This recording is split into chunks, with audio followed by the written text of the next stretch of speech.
سلام دوستان عزیز، امیدوارم که حالتون خوب باشه.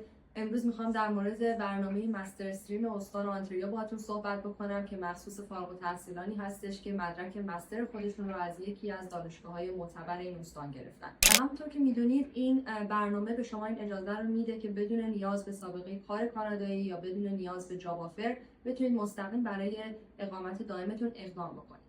الان فرصت خیلی خوبی هستش که اقدام کنید اگر الیجیبل هستید، چرا که استان بریتیش کلمبیا برنامه مشابه به همین رو داشت، اما متاسفانه از ژانویه امسال ریکوایرمنت های پروگرام تغییر پیدا کرده و از این به بعد حتی اگر مدرک مستر خودتون رو هم از استان BC گرفته باشید، حتما باید جاب آفر داشته باشید که بتونید پروفایل تشکیل بدید.